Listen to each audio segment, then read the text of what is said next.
पूर्वी खबर। जामुड़िया में चुनावी घमासान, टीएमसी प्रत्याशी के दीवार लेखन पर कालिक से मचा बवाल। ঘটেছে 210 নম্বরে সকালে আমরা খবর পাই যে বিজেপি কিছু লোক আমাদের তৃণমূলের দেওয়ালে মুছে দিচ্ছে রাতের অন্ধকারে। তো যারাই করেছে এই কাজটা খুব খারাপ করেছে। এইভাবে দেয়াল মুছে আমাদের প্রার্থীকে কোনো দমানো যাবে না। আমরা প্রস্তুত আছি, মাঠের ময়দানে যদি নামতে চাই নামুক, আমরা তার জন্য প্রস্তুত আছি। এই রাতের অন্ধকারে দলের অন্দরে কি কোনো গোষ্ঠী দ্বন্দ্বের ফল নাকি এটা শাসক দলেরই কাজ? বলে কিছু নেই, আমরা সবাই একসাথে কাজ করছি। বিজেপির কাজ ওরা জানে যে আমরা হেরে যাব, তার জন্য এটা আমরা এখানে সবাই একসাথে কাজ করি, আমাদের এর মধ্যে কোনো গোষ্ঠীদ্বন্দ্ব নেই। একের পর এক এরকম এলাকায় এই কাজ হতে চলেছে। এটা বিজেপি বা যারা বিরোধী আছে তাদের এটা মানে ঘৃণা রাজনীতি যাকে বলে, সেই রাজনীতি করে তারা চাইছে এটা করতে, সব জায়গায় নোংরা রাজনীতি করে, ওদের কাজ এটা। जामुड़िया के बहादुरपुर पंचायत अंतर्गत बावरीपाड़ा बूथ संख्या 210 में राजनीतिक द्वेष का एक गंभीर मामला सामने आया है। यहां अज्ञात शरारती तत्वों ने तृणमूल कांग्रेस के प्रत्याशी हरेराम सिंह के समर्थन में किए गए दीवार लेखन पर रंग और कालिक पोत दी।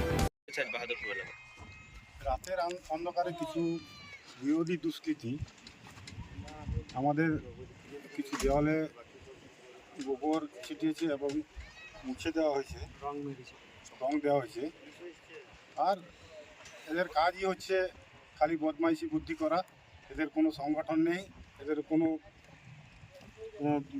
লোক নেই, এদের খালি উদ্দেশ্য খালি দেওয়াল মুছবো আর রাতের অন্ধকারে খালি বদমাইশি বুদ্ধি করবো, এটাই ওদের কাজ। ওরা ভয় পেয়েছে, আবার কি হেরে যাবার ভয় পেয়েছে তো। इस घटना के बाद इलाके में भारी तनाव फैल गया और टीएमसी कार्यकर्ताओं ने इसे विरोधियों की एक कायरतापूर्ण साजिश करार देते हुए जमकर आक्रोश व्यक्त किया। রাতের অন্ধকারে এটা বিরোধীদের কাজ। বিজেপি সিপিএম সব এখন এক হয়েছে। এই ভোটের আগে ওরা আসে, এক মাস ওদের দাপাদাপি লম্পঝম্প সব থাকে, ভোটের পর আবার সব চুপচাপ হয়ে যায়। এটা রাতের অন্ধকারে কাপুরুষদের কাজ। বিজেপি সিপিএম সব বিরোধী দলের। বিজেপি বা সিপিএমে তাদের দাবি যে তারা নির্বাচনী প্রচারে ব্যস্ত, তারা এই ধরনের কাজ কেন করবে? শাসক দলের গোষ্ঠী দ্বন্দ্ব কোথায় নির্বাচনের প্রচারে ব্যস্ত? ওদের তো লোক নাই, জন নাই, ওরা তো এই করে বেড়ায়, রাতের অন্ধকারে এসব করে বেড়ায়। প্রশাসন এসেছিল, প্রশাসন এসেছে, প্রশাসনকে আমরা বলেছি যে খুব জলদি আমাদের ব্যবস্থা নিতে হবে, নচেত কোনো আমরাও ছেড়ে কথা কইব না। ভোটের আগে বারংবার এই ধরনের ঘটনা শিল্পাঞ্চলে ঘটছে, কতটা আপনারা কি ভাবছেন এটা কি কারা করতে পারে এই ধরনের ঘটনা? এটা বিজেপিরই কাজ, সঙ্গে সিপিএমও আছে। সারা বছর তো ওরা মাঠে থাকে না, 24 ঘন্টা সারা বছর আমরা মাঠে থাকি। ঠিক যখন ভোট আসে তখনই বিজেপির লোকরা বেরোয়, ঝুলি থেকে বেরোয় যে আমরা কিছু করব, কিন্তু কিছুই পারবে না। এক মাস ওরা লম্পঝম্প দাপাদাপি করবে, তারপর দেবে যেই সেই মমতা বন্দ্যোপাধ্যায়ের উন্নয়ন থাকবে এবং তৃণমূল কংগ্রেসকে মানুষ বিপুল ভোটে জয়যুক্ত করাবে। প্রশাসনের কাছে কি দাবি জানাচ্ছেন? প্রশাসনের কাছে দাবি জানিয়েছি যে উপযুক্ত দোষীদের কঠিন ব্যবস্থা নিতে হবে। এই ঘটনা বারংবার চলতে থাকলে আগামী দিনে দলের পক্ষ থেকে কি সিদ্ধান্ত নিচ্ছে?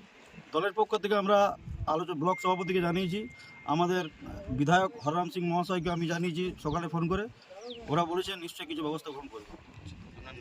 আমার নাম সন্দীপ সিনহা। हालांकि पुलिस ने मौके पर पहुंचकर स्थिति को संभाला और मामले की जांच शुरू कर दी है, लेकिन इस घटना ने जामुड़िया की राजनीतिक सरगर्मी को चरम पर पहुंचा दिया है। ভারতীয় জনতা পার্টি পুরো মাত্রায় এখন ব্যস্ত নিজেদের প্রচারে।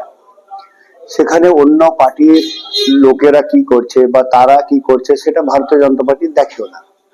আর এটা সর্বজন বিদিত বা সবাই জানে যে তৃণমূলের গোষ্ঠীদ্বন্দ্ব এখন আসানসোল জেলার মধ্যে কিরকম আছে এবং জামুড়িয়া জেলার মধ্যে কিরকম রয়েছে, জামুড়িয়া আমাদের বিধানসভার মধ্যে কিরকম রয়েছে।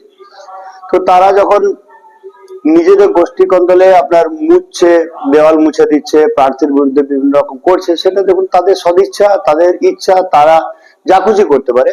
ভারতীয় জনতা পার্টি আমি আগেও বলেছি যে এরকম বিশৃঙ্খলায় আপনার বিশ্বাস করে না বা এরকম কোনো ধরনের কাজ ভারতীয় জনতা পার্টি করে না। हमारे चैनल को लाइक शेयर सब्सक्राइब करना ना भूलें और बेल आइकन को दबाना ना भूलें और देखते रहें पूर्वी खबर।